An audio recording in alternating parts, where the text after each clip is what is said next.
Okay.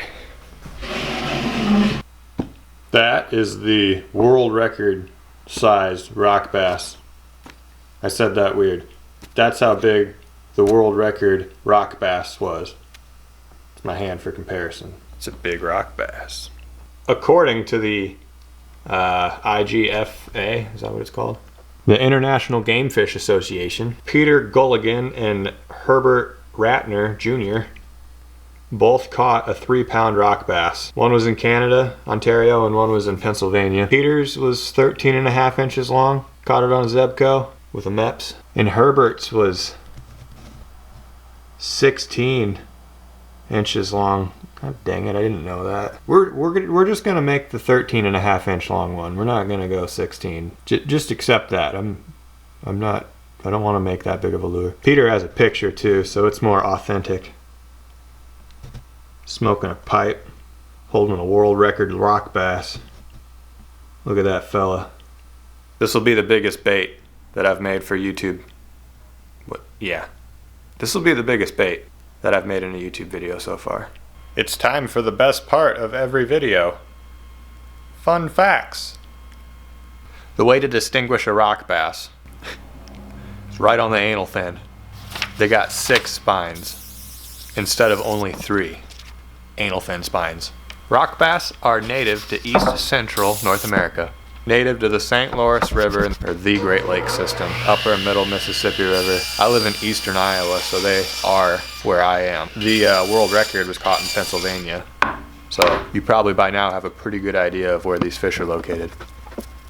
I'll move on to the next fun fact. So rock bass prefer clear, rocky, and vegetated streams, pools, and lakes. So the fish that they most need to worry about...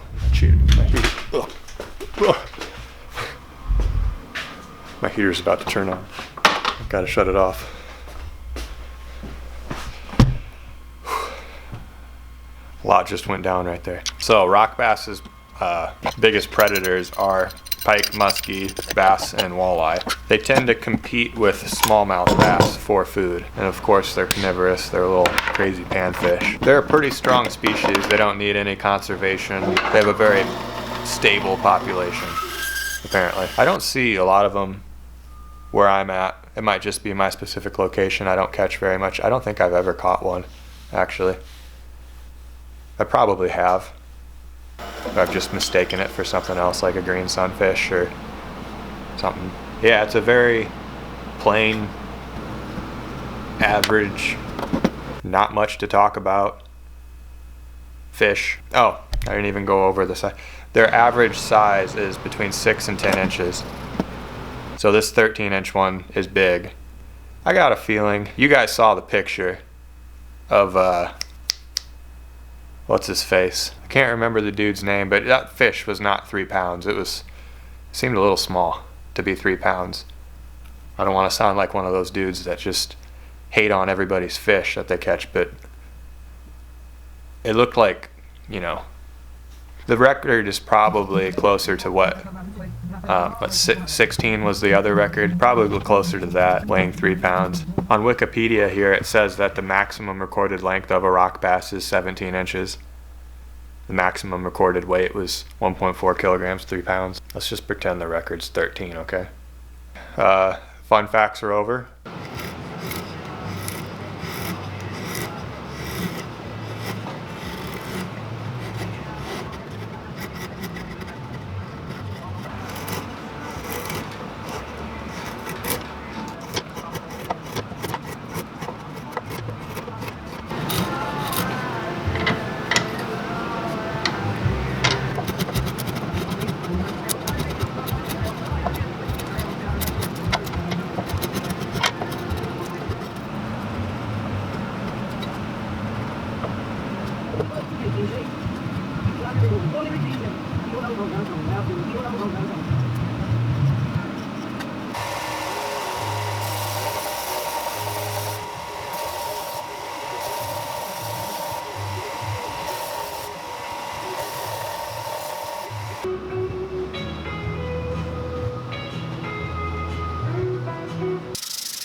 So a detail that I don't always consider when I'm making really detailed baits like this is where the back transitions into the head and around the eyes here on the top. So like in this area right here, it gets more narrow, and then the gill plates come around that, and I'm going to try to make that look really apparent in this bait, because rock bass, they really have that feature.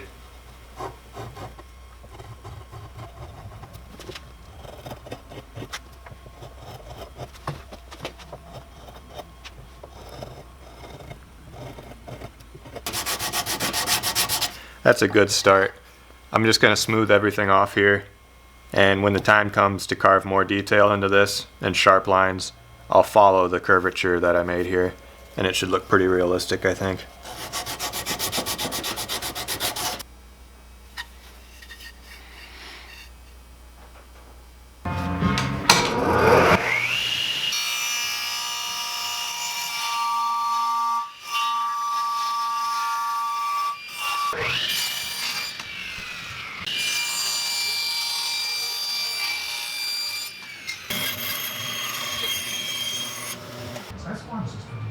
So I was just about to use this thin piece of wood, cut the fins out of, but I think I'm going to use the thicker one. That way there's more material to anchor the fins into the body with, and I can just taper them off and sand them however thin they need to be.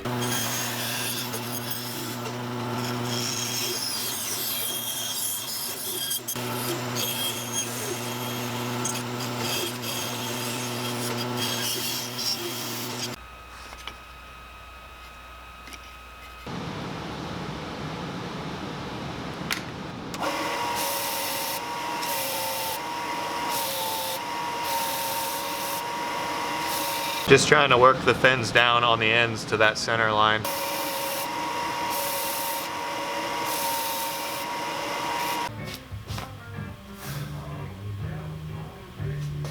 Okay. I got these fins tapered off, thinner on the top than they are on the bottom. They fit nice and flush to where they're supposed to go. So the fins are ready for detail. The body is ready for some detail. I think I got every piece of this bait the shape it needs to be. Ugh, why can't I talk? I got every piece of this bait the shape it needs to be. And we're talking every single gill plate, every single scale, every spine on every fin. I'm going all out with this bait again. It's going to be quite the piece. I'm not going to make a mold of this bait. This is going to be a wooden, completely carved replica kind of thing. Oh, and I haven't told you what I'm going to do for the joint on this bait. It's going to be back here, kind of a diagonal from that little notch to the notch on the bottom, so it's kind of a forward slanting joint. And then off of that back piece, I'm thinking I'm going to stick some sort of like paddle tail lip design off the back of the fin, and it's just going to shimmy as you retrieve it. Very subtle, just tail movement is what I'm going for. I've never done it before. I do a lot of things I've never done before when it comes to baits, but I think this will work. It's just like a soft plastic paddle tail, but this isn't soft plastic. It's just a joint on the back and something that catches the water and makes it paddle.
So, got the dorsal fin, the anal fin, the tail fin done.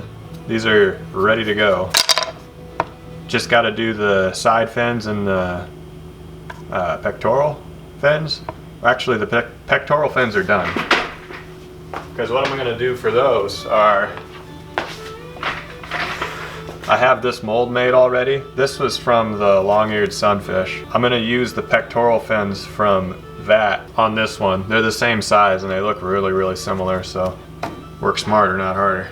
I think now I'm going to move on to doing some of the gill detail, maybe side fin too.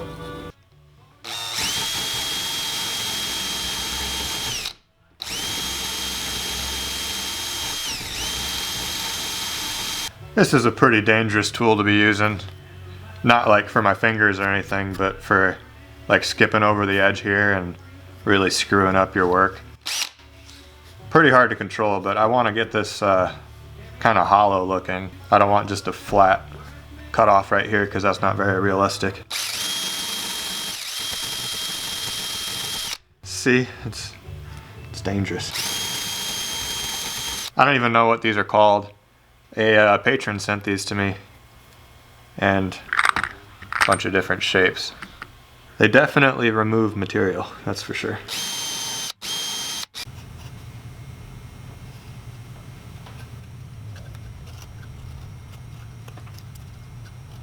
Trying to get the gills to flare out quite a bit since its mouth is open.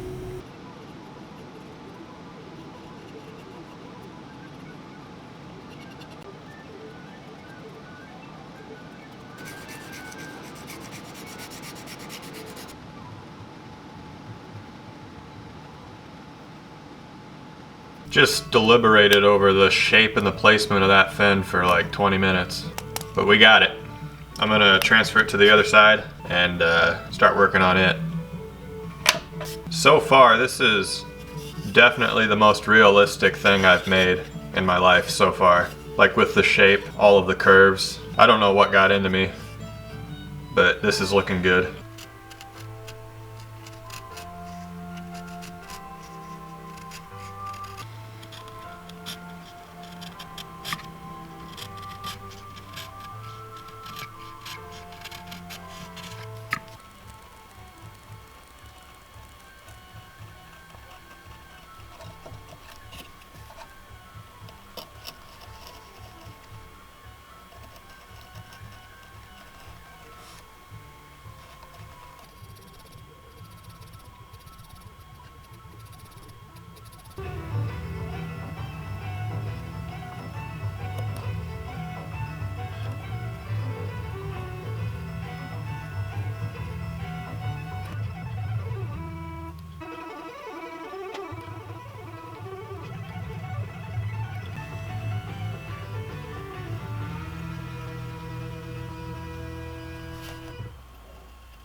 So I got a bunch of the gill detail carved in the fins, the side fins. Carved out an eye socket on this side. Still got to do it over here. But yeah, I got the majority of the big details carved. I'm going to start making some lines to carve the scales into this bait. Got a long road ahead of me with this bait. And every one of these scales, but it's going to look good.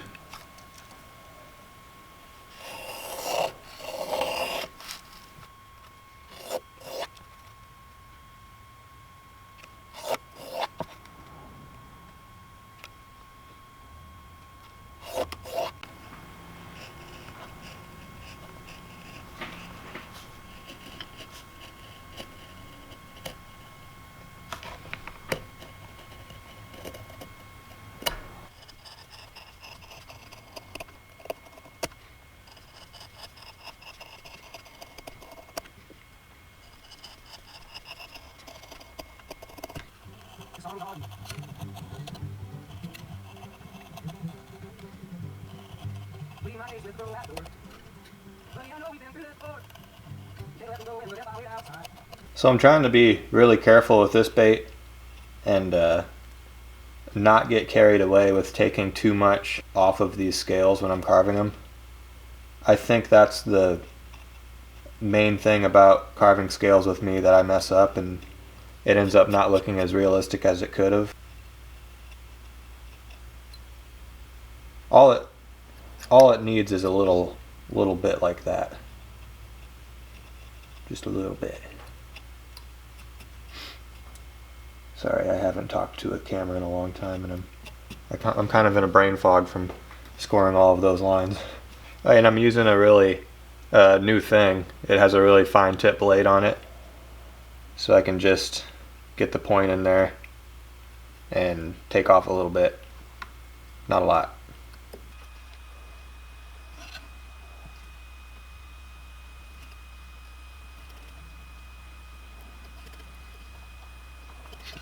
But yeah, for this bait, I'm doing the thing where you hash out the pattern, just carving a whole bunch of diagonal grooves, and then I'm going to come back and on this end of every diamond that I made, I'm going to just take off the edge, and it's going to give every diamond shaped marks a little bit of curvature on the end, and it'll look like a scale. You can carve scales in a way that's like you take your time on every single one, and if you're good, I think that ends up looking better. But I've never really considered myself that good at carving scales, and this seems to be the most consistent method for me, where it ends up looking decent. Really liking this knife though, with this style of blade. I think I'll get back to you guys once I got all of these grooves hashed out. It's gonna be a while. Haven't even started on this side.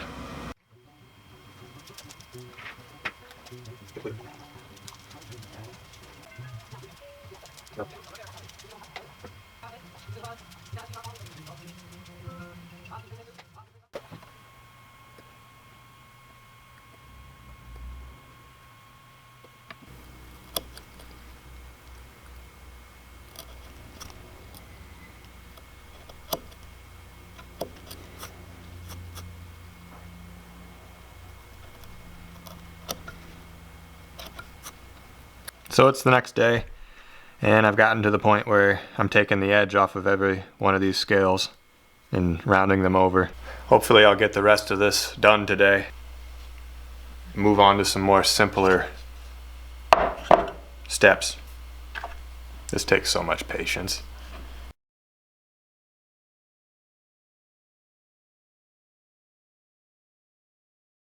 Hopefully the incense sticks set the mood.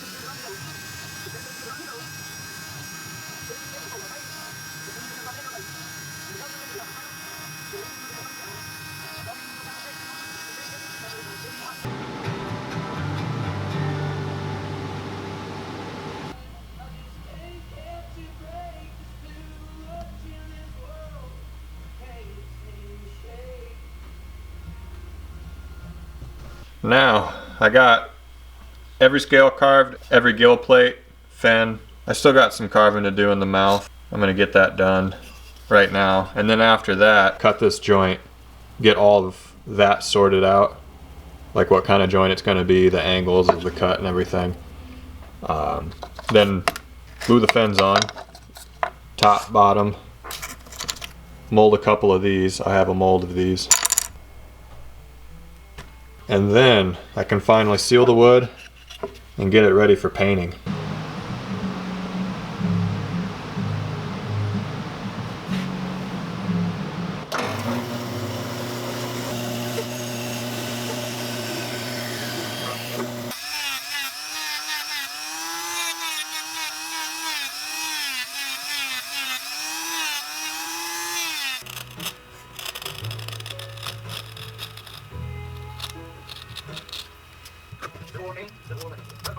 That was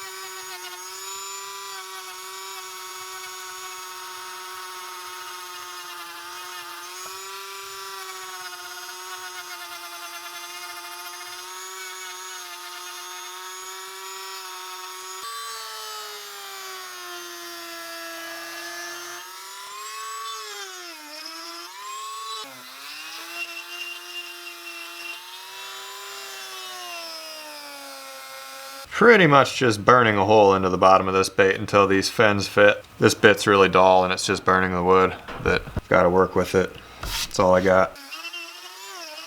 That is where that fin is on this fish. Just under the side fin. I thought it looked kind of weird, but that's where they are.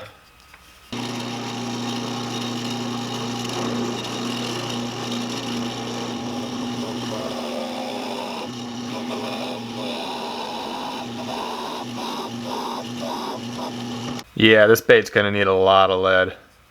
I'm gonna drill another one of those holes right up here if it'll fit and it doesn't get in the way of these fins. If not, I gotta downsize that a little bit. But yeah, that's a really deep hole and it's gonna get completely filled with lead. This is the only area that I wanna put weight in. None in the tail, none back here.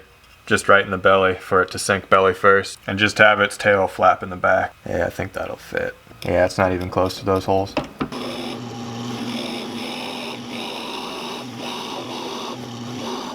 Hopefully that's enough. Time to get the fins attached to the body. So to get these fins attached, I'm not just gonna glue them on, I'm gonna pin them in too. Use some steel pins, a couple of them on each fin, and install them that way. There'll be like that much of that pin protruding out from the fin, and there'll be a hole corresponding where that goes.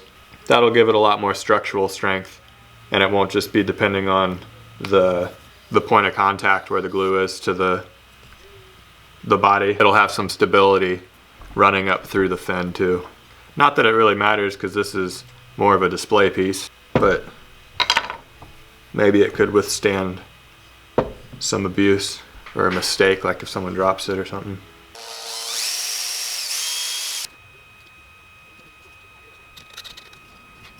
That's one pin. Fits nice and snug. I think the other one lines up really good too.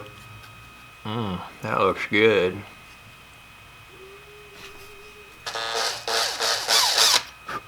Yeah, there's no measuring with this, just marking and testing multiple times to get it to fit really good.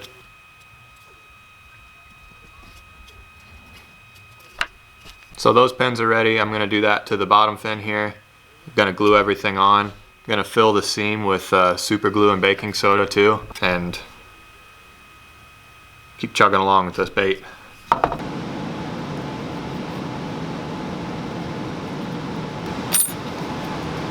I got a thin line of baking soda along the edge of this fin. I'm just gonna drop some super glue on it.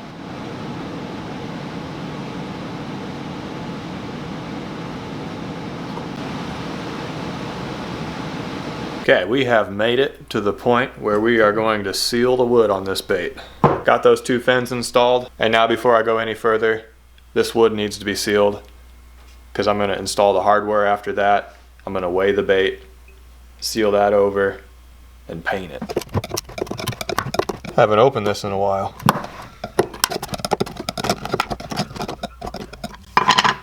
Definitely can't dip this. I'm just going to have to brush it on heavy. Can't dip that either. This is a polyurethane that I keep kind of thin with just standard paint thinner. That way on this first coat, the polyurethane will really penetrate the wood grain and make a nice seal so no water gets into the wood, even if it gets past the clear coat.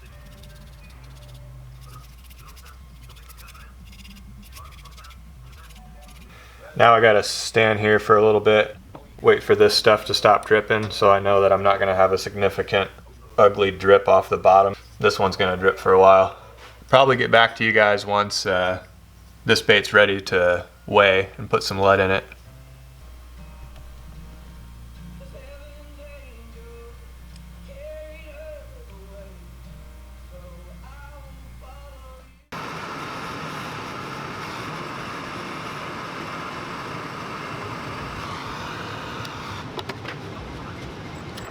Had to make a ladle out of a spoon. This bait, it's too big. It doesn't fit under my lead pot. So I gotta spoon the lead out and pour it in. Chances of me burning myself are going up right now.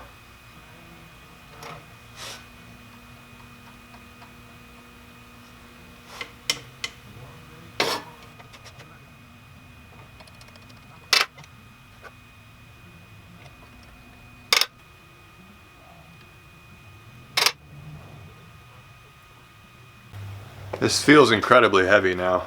Once this cools off, I think I'll weigh it and see how much it weighs.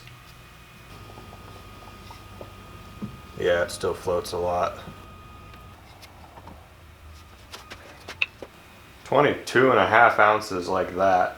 I'm really considering all options right now. There's not much room left to put more weight into that bait, and it sits upright right now. It floats on the top and sits upright really nicely right now. I'm considering putting a lip on it.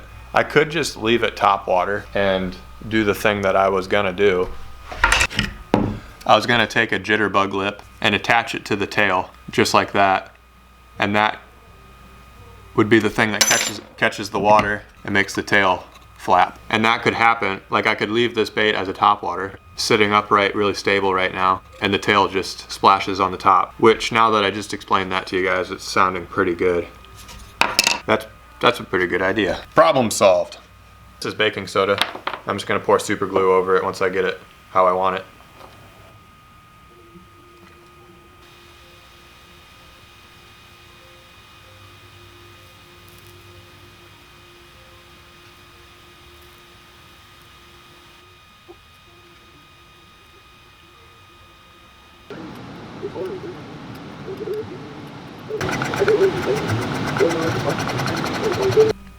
We're ready to paint. I got the hardware installed. That's the bait with the fins and the tail. I just stuck the tail in back there. It's not glued in. It's kind of just a friction fit. But man, it's beautiful enough without any paint, but of course we're still gonna paint it. I ended up ordering every single color that Createx makes of their Wicked brand. I had their original stuff, just their normal paint airbrush colors, but now I'm gonna try this stuff. I hear it's a lot better. So I even have that to be excited about right now. It's a good day in my lure making career.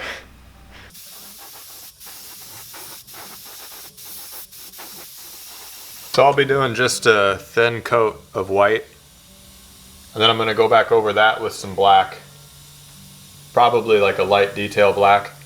But I'm gonna go at it at a different angle. It's gonna come in from the other way, and it's gonna get the back side of these scales more, this way. And then I'll go back over with white again to finish off the white base. And then every scale detail will have a black edge.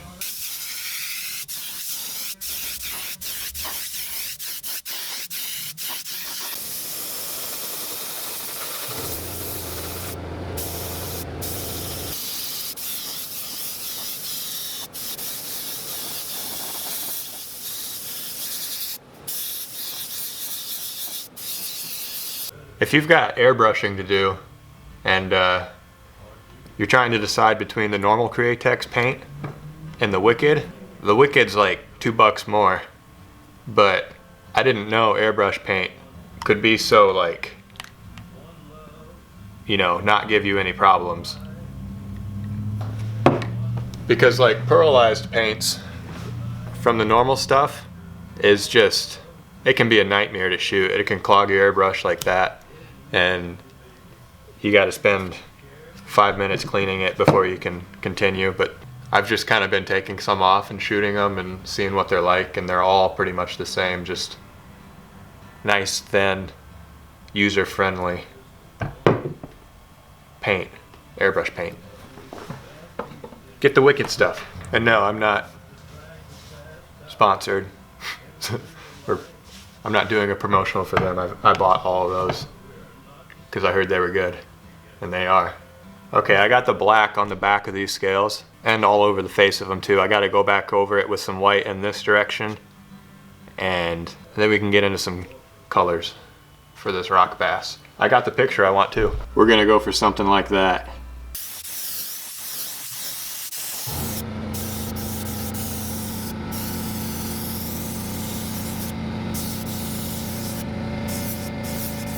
I'd say that base color is spot on for this fish. So now I'm going to move on to the darker details on the body there and in the head.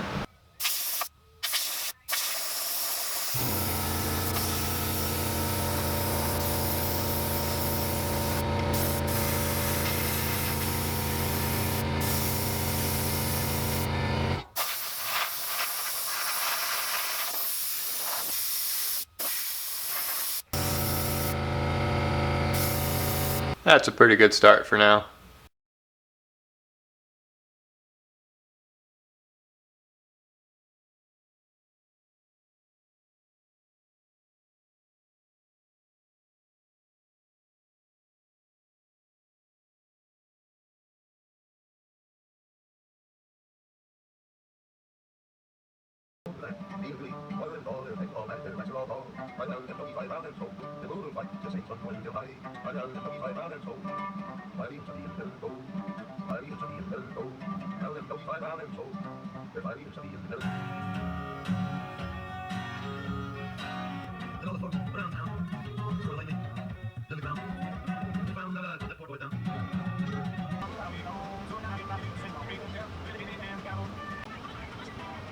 This is all about not being very like the girls ask you. Seems the old beautiful time. Go about your mission. Don't just go on mission. You look towards the light. You look towards the light.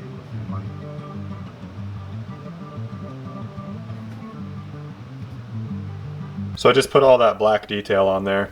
I tried to kind of blotch it on in somewhat of a pattern. The scale pattern on a real rock bass, on the gill plates there, it gets really uneven, so I think that'll do a good job of looking like that.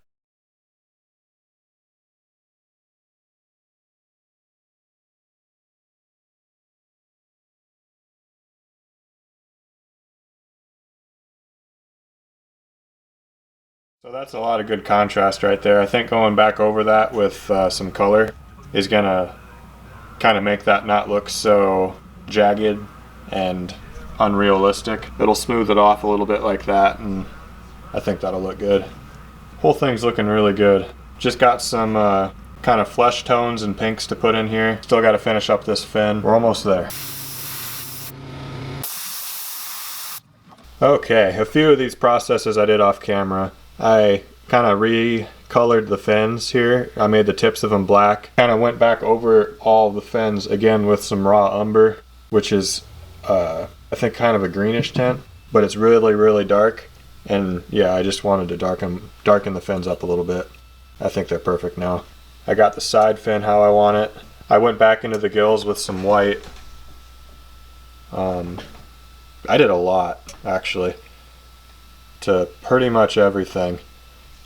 This is the second day of painting, and I've been out here painting for like 4 hours. But it's done.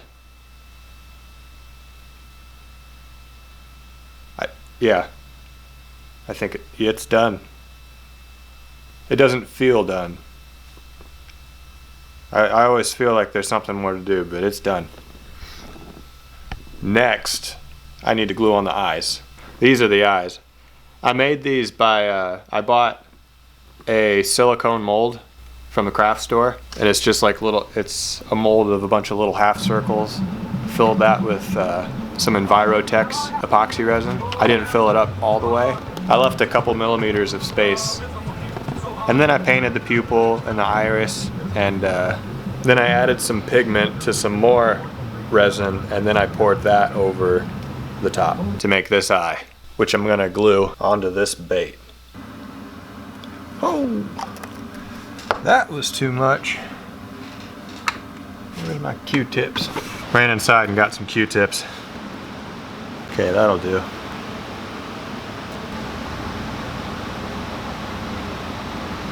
The biggest thing I've been worried about for this bait is getting it on my rotisserie and not falling off. I think I came up with a good solution though with these 2 screws coming out of the slots that the pectoral fins are going to fit into. This is heavy. This is a lot of weight to be putting on this rotisserie, but we're going to make it work. I've never had this much weight on this rotisserie. And the way I have to clear coat this thing, because it's so big and it needs to be attached this way, is trying to say, I have to clear coat it while it's on here. I didn't sign it. I think I can sign it like this. That's like one of the best signatures I've ever made. It's weird. Sign it like that more often. So to counterbalance this, I need to add a whole bunch of weight over here.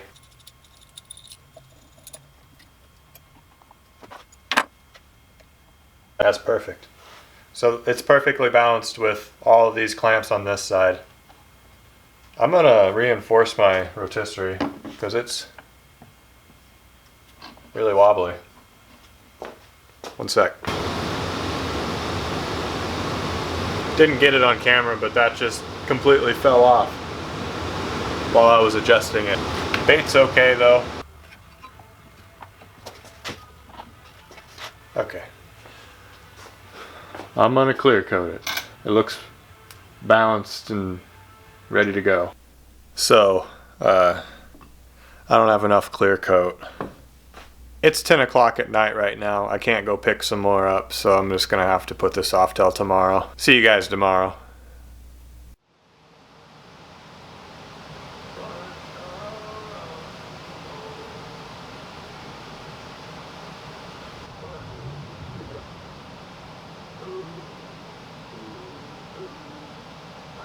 I've got this thing pretty well clear coated. I haven't taken a torch to it yet to pop the bubbles, but it's covered. And it was not easy. This epoxy is pretty close to being set and not workable anymore. I think I got it. It's gonna look good.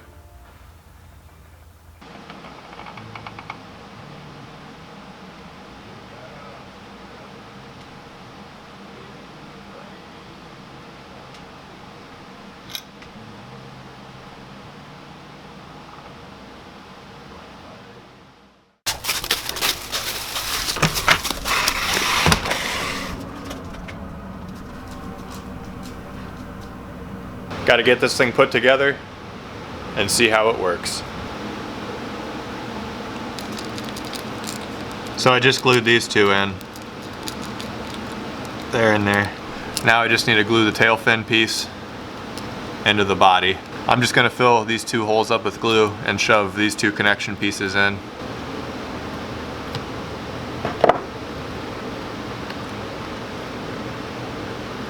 So the last thing I got to do, well, second to last thing I have to do is install the pectoral fins. I hope I've been saying that right the whole time. I think these are the pectoral fins.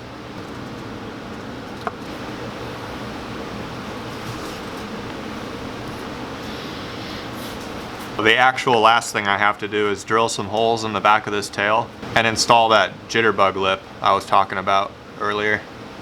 Stands up by itself because of the fins. That's pretty cool. I think I want to put it right there. This is the bottom. This is the bottom of the tail fin. And yeah, I think I want to put it where the top of this lip piece is in the middle of the tail. There's the 3 holes. When we get out there, I'm going to try this first with the lip on it. That way I can just unscrew these screws, take it off, and try it. I hope that works good. It's like a hard body paddle tail kind of thing. I think my main concern about it is that this lip might be too small. Might not, who knows. Let's go see. What do you think, Chip? Do you approve? You're making out with it.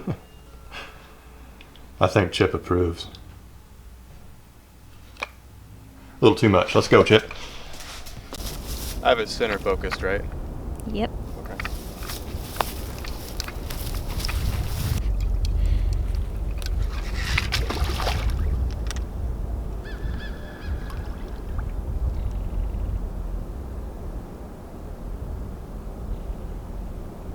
I'm gonna take that lip off. I think it's catching too much water and pulling it back. Oh.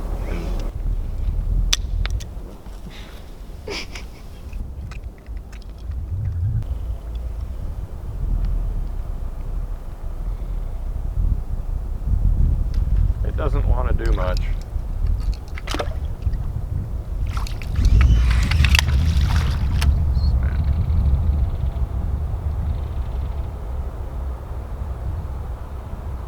It just tilts back and forward.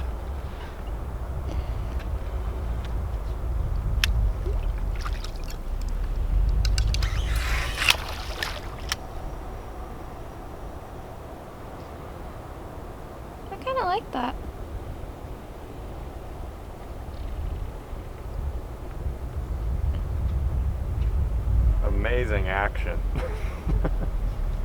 Super unique.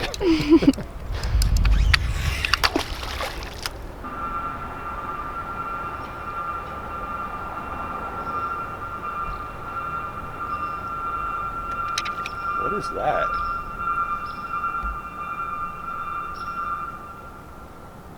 Who knows?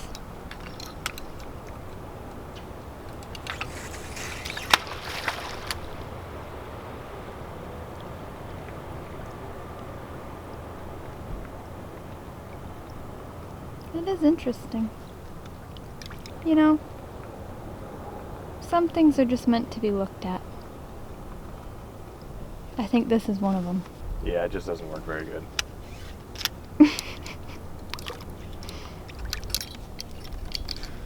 But it's stunning.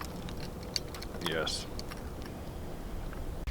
Yeah, I think this whole world record size replica swim baits of fish is more for the art and not the functional purposes of what lures are. It's a 2-pound lure. Let me make sure that it is. One sec. Okay, it's a 25-ounce lure. It's not easy to get a lure that big to work good, you know?